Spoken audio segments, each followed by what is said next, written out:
Көмдү кенен төрү бар, бермектей тунук гүлү бар. Таңшыган тодо булбулдай, талантты сүйгөн эли бар. Ырыскы берген ченеби, тылымга жетергени бар. Ала тоо менен курчалган, керилип жаткан жери бар. Арыбаңыздар, урматтуу Краснооктябрь орто мектебинин мугалимдери жана окуучулары, баарыңыздарды 4 декабрь Манас эпосу күнү майрамыңыздар менен куттуктайм. Бул күн Кыргыз Республикасынын 2015 жылдын 27 апрелиндеги 259 токтомдун негизинде Маданият, маалымат жана туризм министрлигинин демилгеси аркылуу кабыл алынган.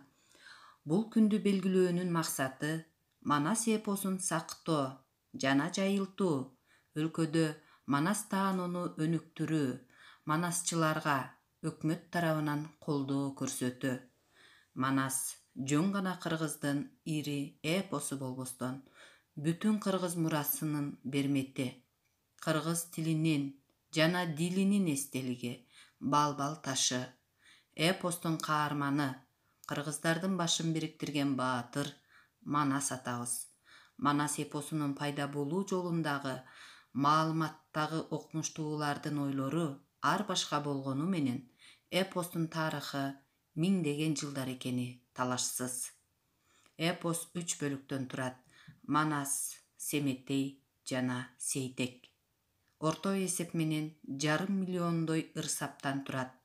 Негизги бөлүгүндө Манас баатырдын эрдиктери камтылган.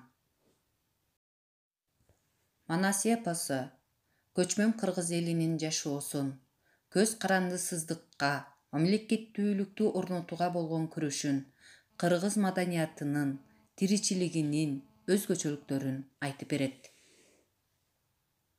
Белгилүү дүйнө эпосторунан көлөмү боюнча чоң болгону таң калыштуу деле эмес. Манастын дагы бир өзгөчөлүгү ал элдик оозеки чыгармачылыктарга кирип, дагы деле өнүгүп өсүп жаткан кези тирүү эпос десек да болот. Бүгүнкү күндө эпостун 80ден ашык варианты жазылып, Улуттук илимдер академиясынын фондунда сакталып турат. Манас эпосунун күнүн белгилөөдө кыргыз манасчыларынын бул жаатта дагы салымы зор. Анткени алар байыркы салтты сактап, көп жылдан бери урпактарга өткөрүп келүүдө. Алардын ичинен атактуулары 20 чактыдай болгондуктан.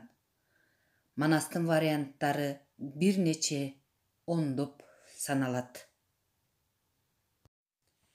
20 кылымдын атактуулары Саякбай Каралаев жана Сагынбай Орозбаковдун айтуусунан эпостун негизги трилогиясы жазылып алынган. Калган варианттар башка манасчылардан жазылган. Кино тасмалар тартылып, эпос 13 тилге которулган.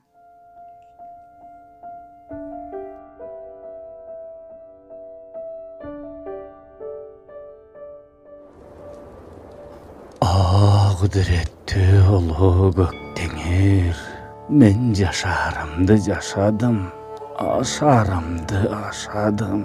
Көргөн күнүмө, ичкен суума, тирүүлүгүмө мен ыраазы. О теңирим, элимди колдо, жеримди корго, доско өмүр бер, каска өлүм бер, жашты жалга, мээримиң тийсин жан менен малга.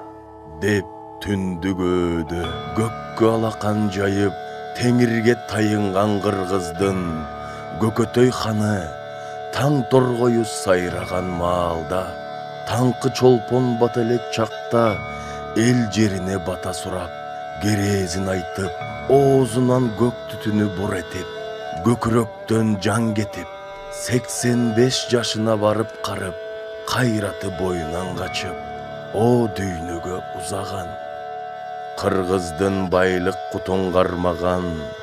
мал дүйнөсү жайнаган, журт атасы Көкөтөй хандын ашы, салаалап суулар аккан, боорун токой баскан, аш тойдо ат чапса болгон, кулагын куштардын үнүнө толгон, кеңирсиген кар кыра жеринде өтсүн деп бүтүн болду кыргызда.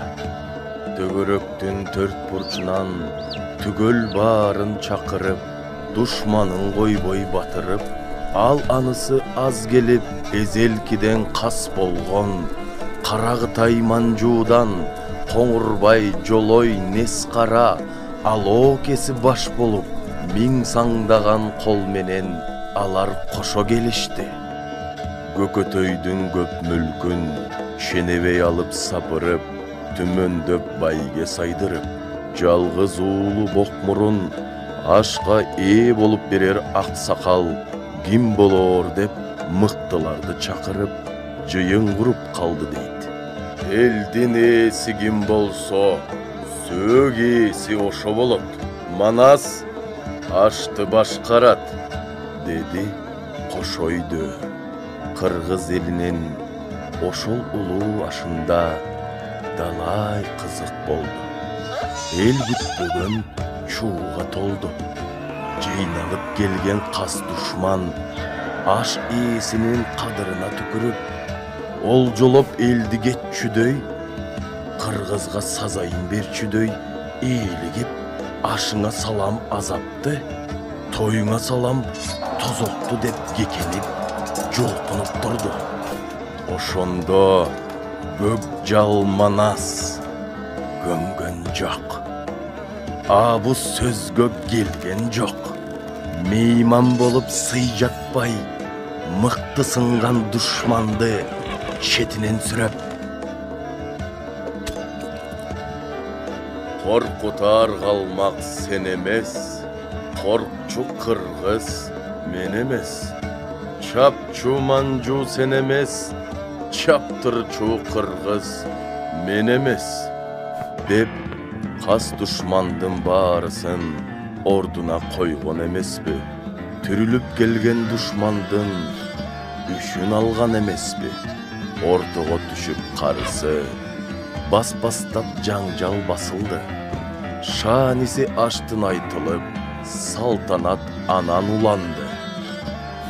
Кылымдарга күбө болгон, урпактарга үлгү болгон, ошондогу намысты колдон чыгарбаган кыргыздар улуу аштын аягында жыйын куруп, Бакай Көсөмдүн мындай кеңешин тыңдап турганы: о кадырман эл билгилери, жоо бөрүлөрү, Көкөтөй ажонун ашы билбегенге көп чырдын ашы болду.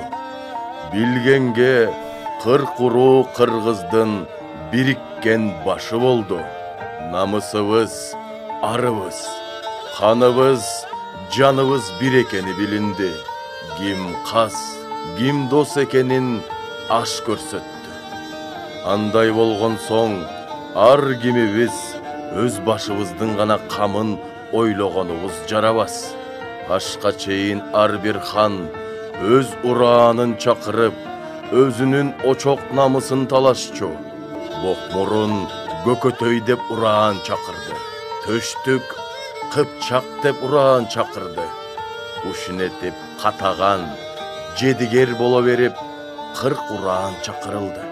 Эмесе кабыл көрсөңөр, мындан ары кылымдан кылымга урааныбыз бир болсун, Манас болсун, кыргыз болсун, жаша Манас, бар бол кыргыз деп ураан таштамагыбыз нарк болсун.